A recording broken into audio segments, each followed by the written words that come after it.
Shalom, amados irmãos. É um prazer imenso poder falar a vocês durante esta nossa conferência missionária. Eu gostaria que vocês pudessem abrir comigo as vossas Bíblias no livro de Jonas, capítulo 1. Jonas, capítulo 1, os versos de 1 a 3. Diz assim a palavra de Deus: E veio a palavra do Senhor a Jonas, filho de Amitai, dizendo: Levanta-te, vai à grande cidade de Nínive e clama contra ela, porque a sua malícia subiu até a minha presença. Porém, Jonas se levantou para fugir da presença do Senhor para Tarsis.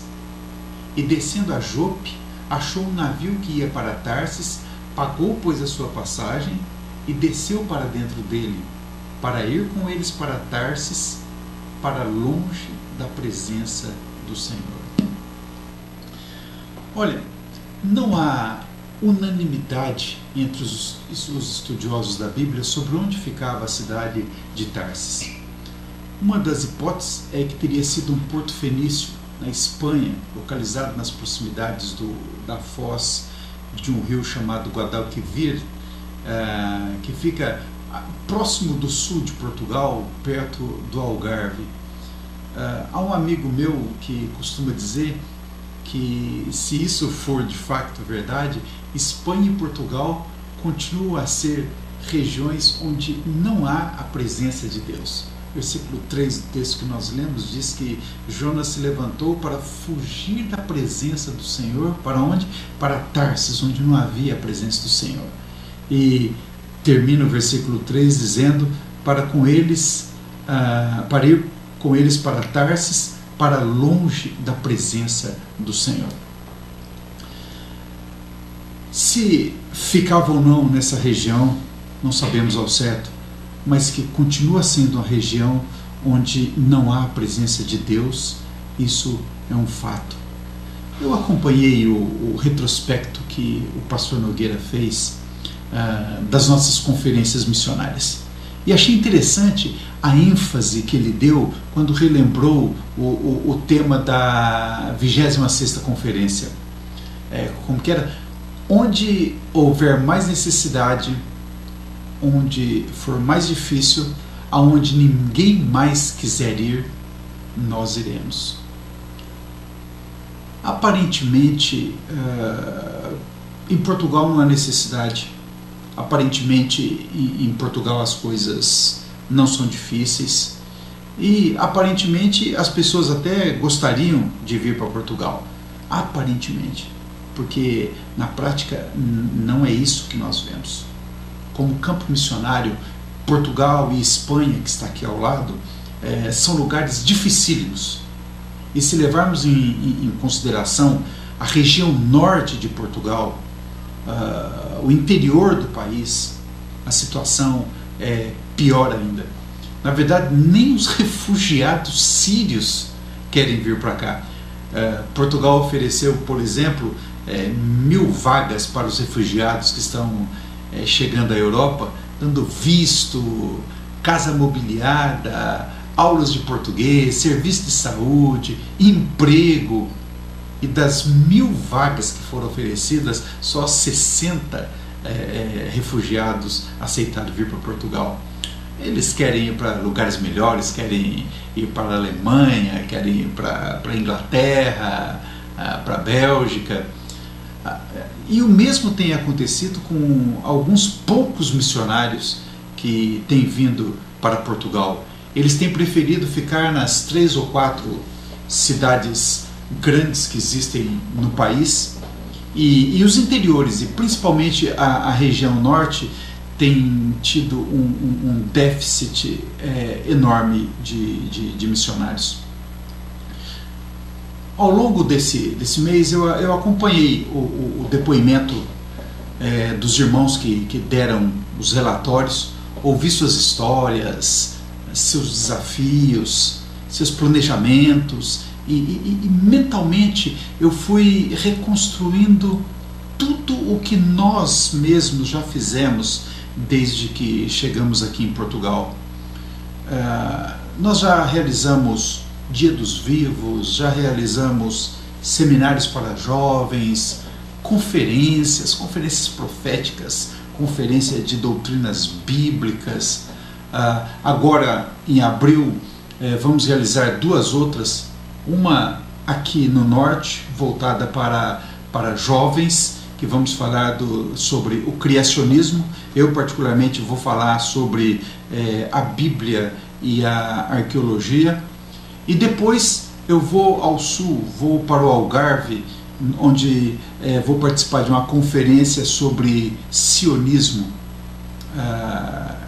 Estou numa expectativa muito grande em relação a isso, pois esta é uma região que no passado as comunidades judaicas eram bem significativas, ou seja, deve haver muitos descendentes de judeus nessa região para onde nós vamos para essa conferência em abril. Discipulado tem havido muito pouco. Os portugueses, quando se convertem, eles são muito lentos no assumir responsabilidades junto às igrejas. Em alguns casos, nós percebemos até que há conversão mesmo, mas como a cultura católica é muito enraizada na cultura portuguesa, mesmo crente, eles levam mais tempo para romper com as tradições. Há crentes, por exemplo, que vestem luto depois da morte de um parente crente, ou pela tradição pura e simples, ou então porque, se não fizerem isso, eles são pressionados pelos parentes que não são crentes, e isso pode servir de barreira para que as pessoas, os crentes, testemunhem aos seus parentes não crentes. A ação mais contínua e frequente que nós temos feito aqui é o evangelismo de rua, mesmo contando com as dificuldades climáticas, chuva, frio. Evangelismo de rua tem sido algo frequente.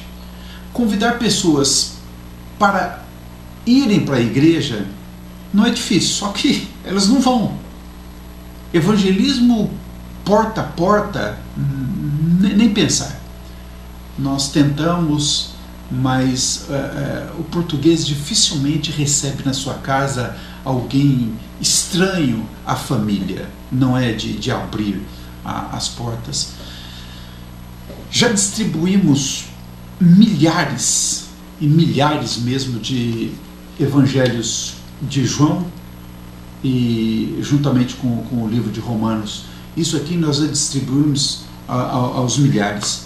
O trabalho mais, digamos, bem sucedido que nós temos realizado é o trabalho evangelístico que nós fazemos a Fátima, mas acontece apenas uma vez ao ano. É quando nós entregamos uma garrafa de água para aqueles peregrinos que estão ali caminhando, e juntamente com uma garrafa de água nós entregamos não só o Evangelho de João e de Romanos, mas também uma mensagem evangelística que fala sobre a forma como que Maria obedeceu a Cristo. Tem sido o nosso trabalho de melhor retorno em termos de aceitação dos portugueses.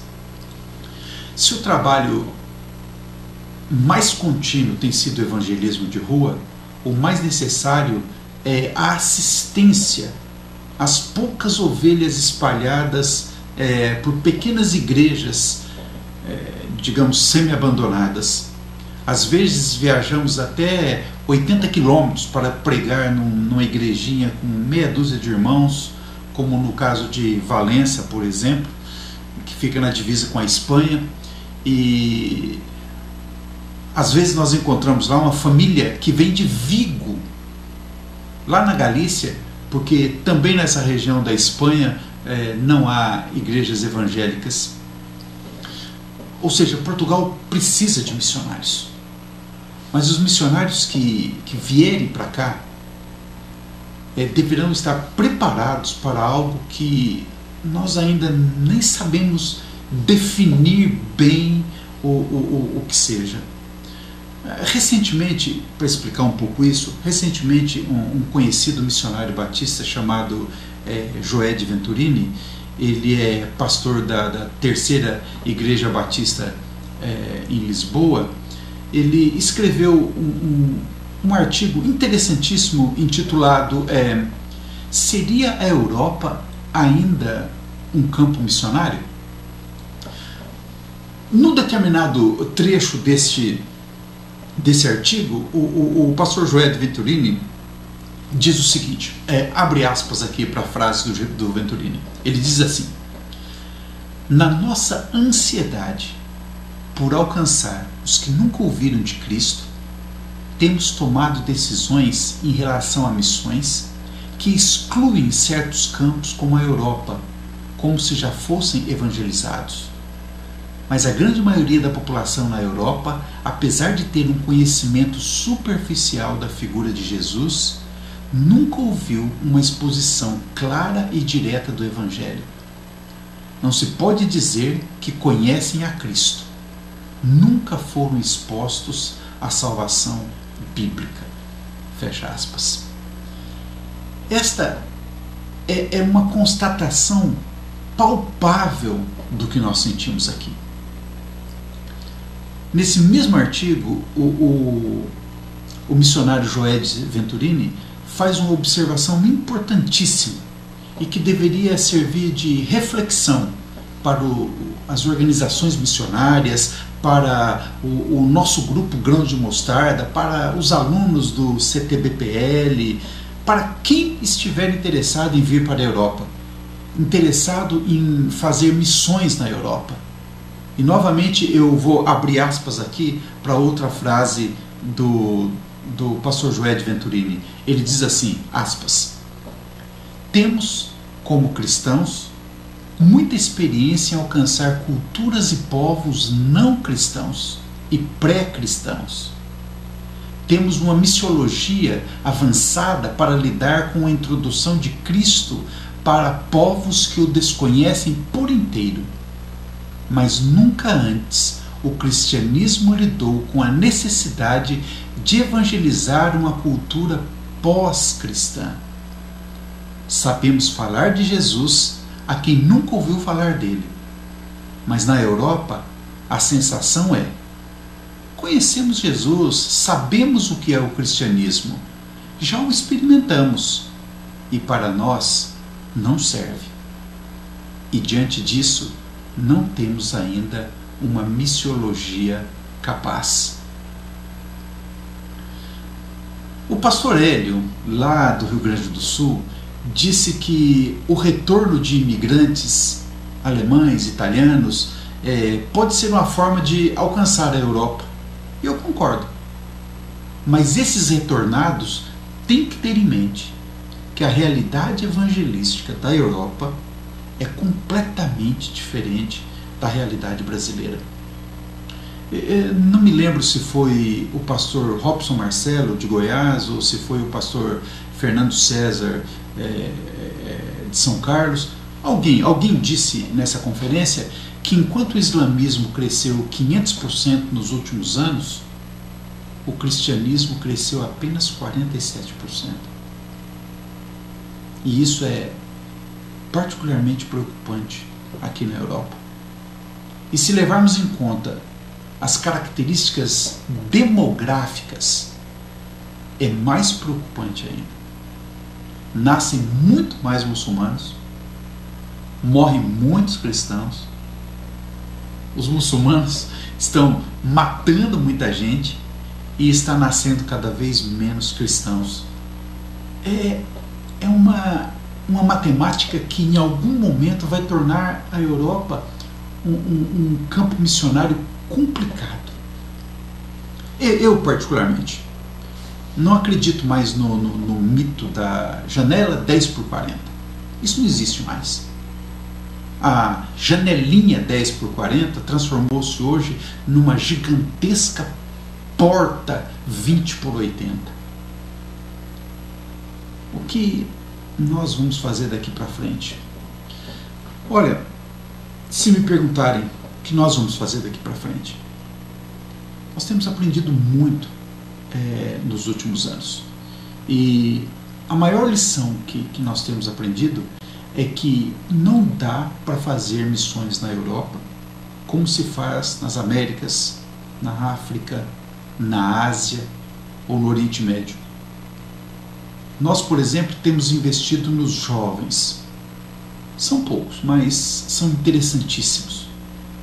2 ou 3 vezes por ano nós reunimos todos os jovens batistas conservadores num sítio que fica no sul do país, em acampamentos voltados para esses jovens.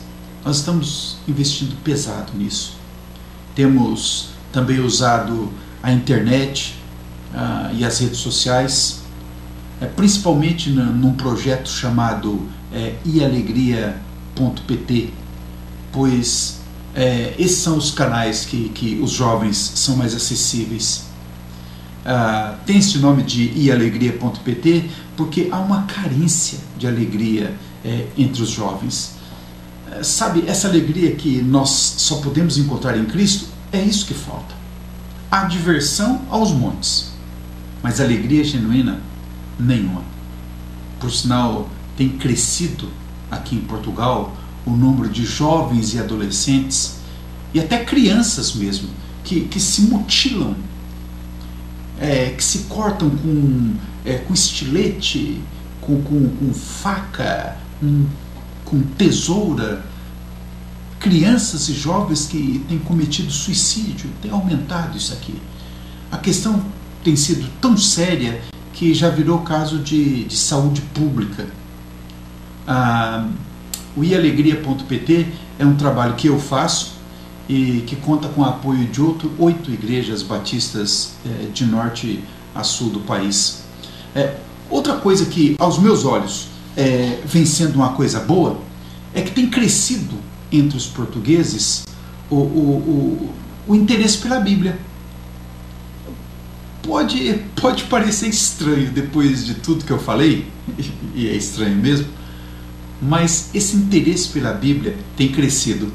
É um interesse acadêmico, cultural, um interesse romanceado até, mas tem havido debates sobre a Bíblia, jornais de grande circulação publicam cadernos especiais sobre a Bíblia, há debates em programas de rádio, ou seja, o interesse intelectual pela Bíblia vem crescendo.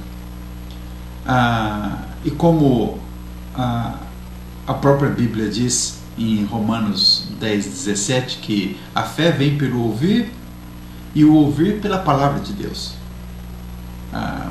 Ou seja, vamos orar por essas pessoas que estão a ler as Sagradas Escrituras com esse interesse intelectual. Vamos orar para que conversões aconteçam nesse processo. Nós também estamos a preparar uma viagem para o Brasil nos próximos meses. Aí poderemos conversar um pouco mais sobre essas questões, a respeito disso. Quanto à nossa família, nós já estamos praticamente aculturados. As crianças têm crescido física e espiritualmente. O ano que vem nós já podemos adquirir a cidadania europeia, o que é um grande avanço para quem quer ter mais liberdade para pregar a palavra sem correr o risco de alguma negativa de renovação de vistos, por exemplo. O ano que vem já temos direito à cidadania europeia. E vamos persistindo em falar de Deus nesta Tarsis, neste país onde não há a presença de Deus. Orem por nós, orem pelos jovens portugueses, orem pela nossa viagem, não só as nossas viagens internas que nós temos que fazer ainda, aqui na região e também ao sul do país. Eu também recebi a notícia de que vou ser operado novamente. Tem uma cardiologista aqui que acha que agora há uma boa possibilidade da operação ser bem sucedida, o que não aconteceu da vez passada. Então vamos a isso, né? Ainda não tem uma data marcada para a operação. Eu estou, como dizem aí, aqui também, estou na fila de espera. Eu quero também aproveitar para agradecer o apoio que nós temos recebido das nossas igrejas, tanto financeiramente quanto através das orações e do carinho com que vocês nos tratam. Muito obrigado mesmo. E se Deus quiser, daqui a alguns meses nós estaremos nos encontrando pessoalmente. Parabéns por essa conferência missionária. Eu fiquei impressionado pela forma com que tudo foi conduzido, pela organização, pelo nível dos convidados, pelo nível das pregações.